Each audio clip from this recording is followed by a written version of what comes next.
2020년 4월 20일 월요일 새벽 예배를 시작하겠습니다. 다 같이 사도신경으로 우리의 신앙을 고백하겠습니다. 나는 전능하신 아버지 하나님, 천지의 창조주를 믿습니다. 나는 그의 유일하신 아들, 우리 주 예수 그리스도를 믿습니다. 그는 성령으로 잉태되어 동정녀 마리아에게서 나시고 본디오 빌라도에게 고난을 받아 십자가에 못 박혀 죽으시고 장사된 지 사흘 만에 죽은 자 가운데서 다시 살아나셨으며 하늘에 오르시어 전능하신 아버지 하나님 우편에 앉아 계시다가 거기로부터 살아있는 자와 죽은 자를 심판하러 오십니다.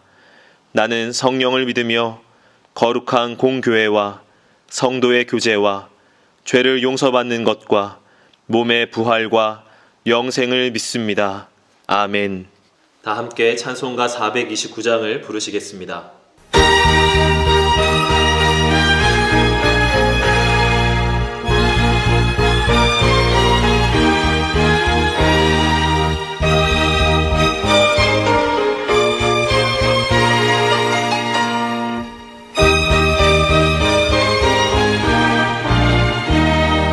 세상 모든 풍파거를 흔들어 약한 마음 낙심하게 될 때에 내려주신 주의 복을 세워라.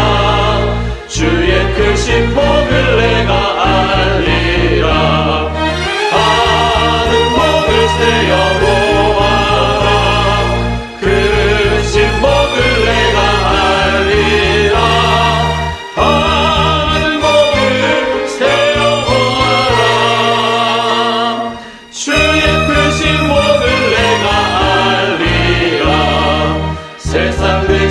걱정거를 누르고 십자가를 등에 지고 나갈 때 주가 내게 주신 복을 세어라. 두려움 없이 항상 찬송하리라. 받은 복을 세어보아라. 크신 복을 내가 알리라.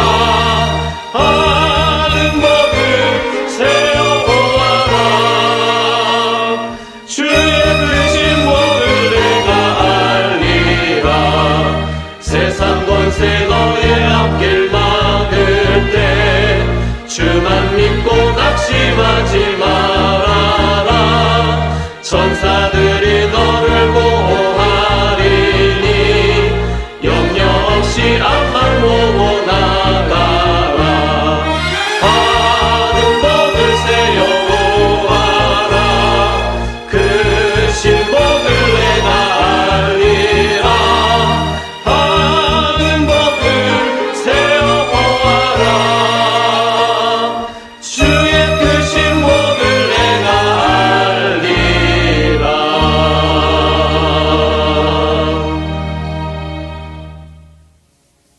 이 시간에는 함께 기도하는 시간을 갖겠습니다. 민족의 복음화와 세계 선교를 위하여 우리 교회 3133 비전과 담임 목사님, 부교역자들과 직분자들, 사명자들을 위하여 코로나19로 인해 신음하는 이 민족을 긍휼히 여겨주시고 속히 치유하여 주시도록 우리 교회 교우들의 가정과 직장과 사업장을 붙드시고 환우들을 치유하시도록 이 시간 함께 기도하도록 하겠습니다.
오늘 하나님께서 우리에게 주시는 말씀은 창세기 4장 1절에서 12절까지의 말씀입니다.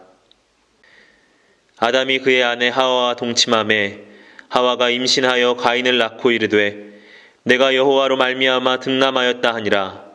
그가 또 가인의 아우 아벨을 낳았는데 아벨은 양치는 자였고 가인은 농사하는 자였더라.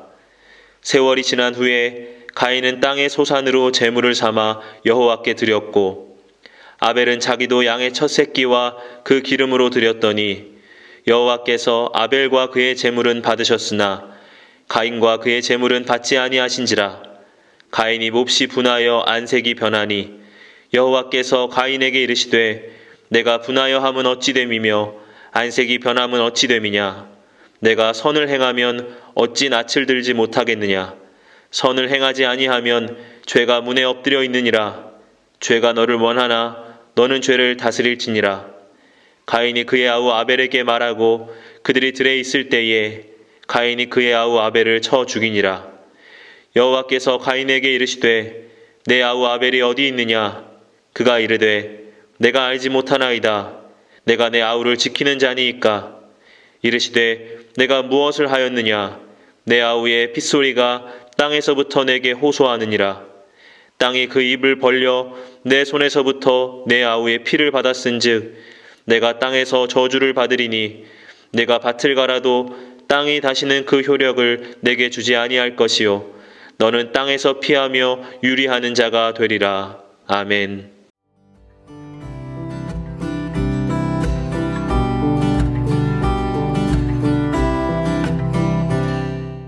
가인과 아벨의 이야기가 있습니다. 가인이 왜 아벨을 죽일 수밖에 없었는가? 이것을 우리가 한번 알고 이해를 하려면 가인 속으로 들어가 볼 필요가 있습니다.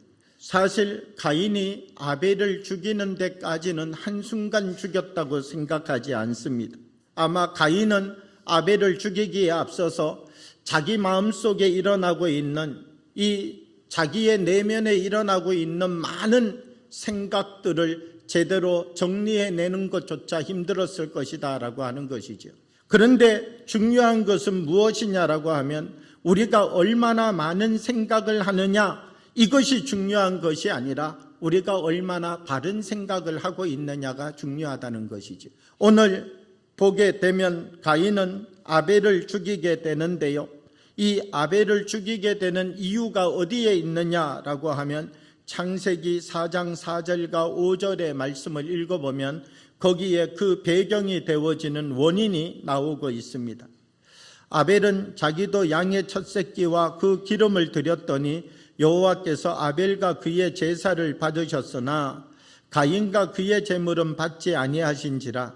가인이 몹시 분하여 안색이 변하니, 그렇게 말합니다. 하나님께서는 아벨의 제물을 받으시기 전에 아벨이 하나님을 향하여 가지고 있는 그 중심, 아벨이 하나님을 사랑하는 그 마음, 아벨이 하나님만을 온전히 의지하는 그 믿음, 그것을 보시고 아벨이 드린 제물까지도 기쁘게 받으신 것이죠. 하나님은 가인의 제사를 받아 드려주지 않은 이유가 어디에 있을까요? 하나님도 아벨의 제사를 받으실 때 가인의 제사를 받아주고 싶었지요. 그런데 하나님의 마음속에는 무엇이 있었느냐? 가인이 지금 드리는 이 제사를 받아들여 주게 된다면 가인이 내년에도 이렇게 똑같이 제사를 드리지 않겠느냐? 가인에게 있어서 잘못된 기준이 생길 수 있다는 것이죠. 그러니까 하나님께서 가인의 제사를 받지 않은 것은 가인이 미워서 받지 않은 것이 아니라 가인에게 하나님은 가르치고 싶었던 하나님의 말씀이 있었다는 것입니다.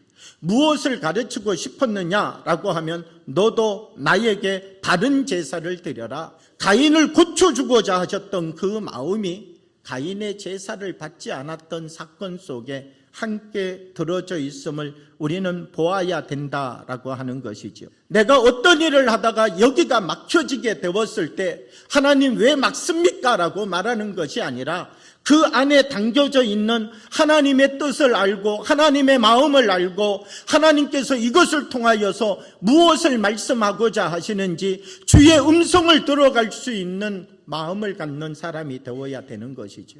다윗이라고 하는 사람은 어떤 사람이었느냐라고 하면 사울왕이 자기를 죽이려고 해요. 피할 곳이 없어요. 사울왕 때문에 얼마나 큰 상처를 매일 받고 있는지 몰라요. 그런데 사울왕을 만났는데 이 사울왕을 내가 가지고 있는 생각대로 처리해 버리는 것이 아니라 바로 그 자리에서도 하나님의 말씀이 무엇이라고 말씀하고 계시는가를 먼저 생각하고 말씀대로 자기의 삶을 움직여가고 있다는 것이죠. 이것이 다윗의 삶의 위대한 삶이다라고 하는 것이지요. 오늘 가인이라고 하는 사람이 겪어가고 있는 그의 고통은 어떤 고통입니까? 하나님의 말씀이 보여지지 않는 고통이 아닙니다. 하나님의 말씀으로 자기를 다스려갈 수 없는 것이 고통인 것이지요. 창세기 4장 7절의 말씀을 보면 이렇게 말합니다. 하나님은 가인에게 내가 선을 행하면 어찌 낫을 들지 못하겠느냐? 선을 행하지 아니하면 죄가 문에 엎드려 있느니라. 죄가 너를 원하나 너는 죄를 다스릴지니라. 하나님이 가인에게 하시는 경고가 무엇이냐라고 하면 죄가 지금 너에게 와서 문 앞에 엎드려 있는데 이 죄가 너를 다스리게 하지 말고 너가 죄를 다스리는 사람이 되어라. 이것을 가인에게 말씀해 주고 있다는 것입니다.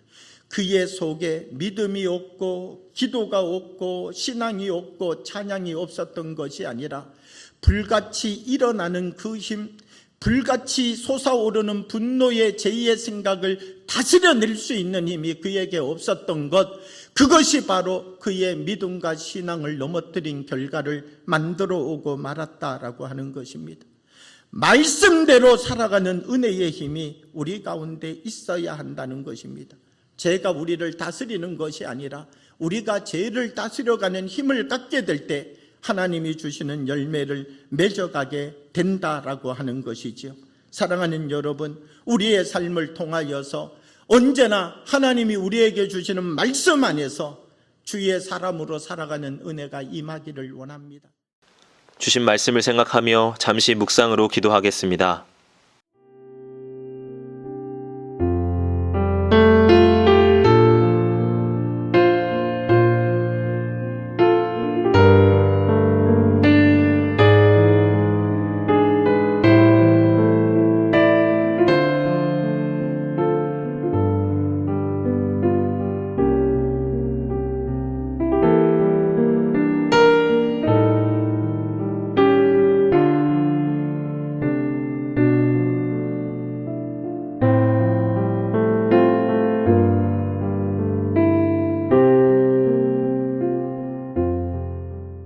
다 같이 주기도문으로 예배를 마치겠습니다.